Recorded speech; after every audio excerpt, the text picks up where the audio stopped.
অন্যান্য খাবারের তুলনায় এই সমস্ত খাবারগুলো আমি একটু বেশ ভালোই বানাতে পারি। আমি মাঝে মধ্যেই কেক বেক করে থাকি, আর আজকে একটু সুযোগ পেয়েছি বন্ধুদের খাওয়ানোর জন্য, তাই ভাবলাম আমি যেটা ভালো পারি সেটাই বানিয়ে খাওয়াই।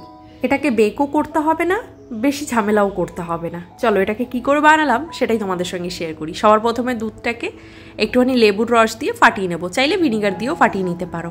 আমাদের দরকার ছানাটা, চাইলে পনিরও কিনে আনতে পারো।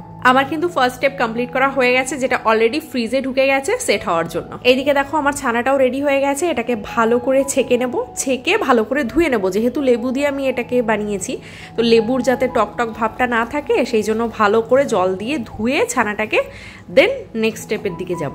আমার কিন্তু অলরেডি ফার্স্ট স্টেপ হয়ে গেছে বললামই, সেটাতে আমি কিছুই করিনি, জাস্ট গুড ডে বিস্কিট নিয়েছি, সেটাকে গুঁড়ো করেছি আর মেল্টেড বাটার দিয়ে ভালো করে মেখে ওটাকে সমান করে সেট করতে রেখে দিয়েছি।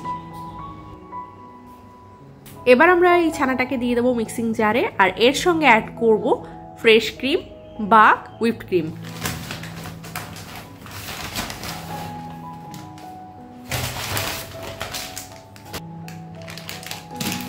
অনেকদিন হয়ে গেল কিছুই বেক করা হচ্ছিল না, যার জন্য আমার ঘরে না চকলেট ছিল না হুইপিং ক্রিম ছিল।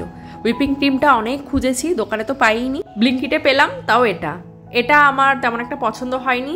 আগে কখনো এটা দিয়ে কাজ করিনি, এই ফার্স্ট টাইম করছি। ট্রোপোলাইটটা সবচেয়ে ভালো, খেতেও বেশ ভালো, আর ওটা দিয়ে বেশ ভালো আইসিংও করা যায়, সবকিছু করা যায়। কিন্তু এইটা আমার তেমন একটা জুতের মনে হলো না, একদমই হচ্ছিল না। সেটা তো পরেরটা পরে দেখা যাবে। এটার জন্য এটা ঠিক আছে, এটাতে কোনো অসুবিধা হয়নি। এবার একটুখানি চিনি অ্যাড করে দেবো। আমি এখানে গুঁড়ো করে রেখেছি, কারণ আমার অন্যান্য জিনিসেও লাগবে। একেবারে গুঁড়ো করে নিয়েছি, তোমরা চাইলে ডাইরেক্ট চিনিও দিতে পারো।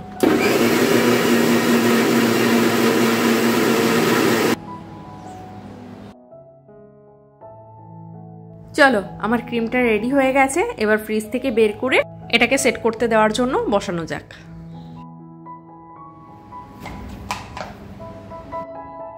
এই দেখো বিস্কিটটাকে সেট করতে দিয়েছিলাম, একদম হার্ড হয়ে গেছে।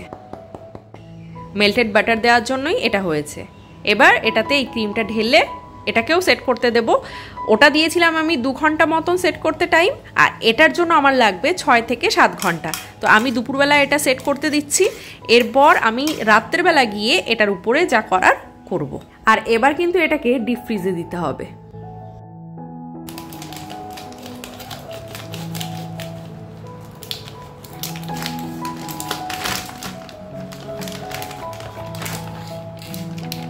থার্ড স্টেপের জন্য আমাদের লাগবে চকলেট, যার জন্য আমি এখানে একটা ডার্ক কম্পাউন্ড নিয়ে নিয়েছি। চাইলে ডেয়ারি মিল্কও নিতে পারো।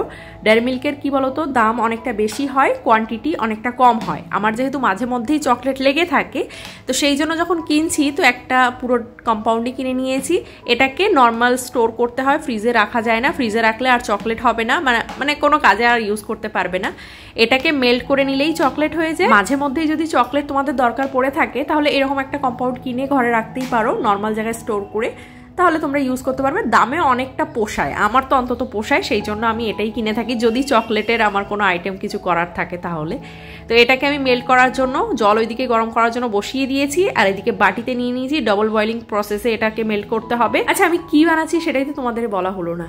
টিফিন চিজ কেক, এটা বানানোর জন্য কোনো বেকিং করতে হয় না, কোনো কিচ্ছু করতে হয় না, just biscuit, cream and chocolate, 3টে জিনিস থাকলেই তোমার টিফিন চিজ কেক রেডি। ওইদিকে আমার ফ্রিজে 5 থেকে 6 ঘন্টা ওটাকে সেট করা হয়ে গেছে, এখন বেজেছে রাত 10:30 মতন। এবার এর উপরে আমি চকলেটের লেয়ারটা দিয়ে এটাকে ওভারনাইট ছেড়ে দেবো এটাকে সেট হওয়ার জন্য। নেক্সট ডে সামান্য বিস্কিটের গুঁড়ো এবং একটা বিস্কিট দিয়ে এটাকে পরিবেশন করব। খেতে কেমন হয়েছিল আর এর সঙ্গে আরো কি কি বানিয়েছিলাম সেটা সবটাই দেখতে হলে তোমাদের দেখতে হবে নেক্সট ভিডিও। বাকি দেখতে কেমন হয়েছে সেটা তোমরা কমেন্ট করে জানাতে পারো।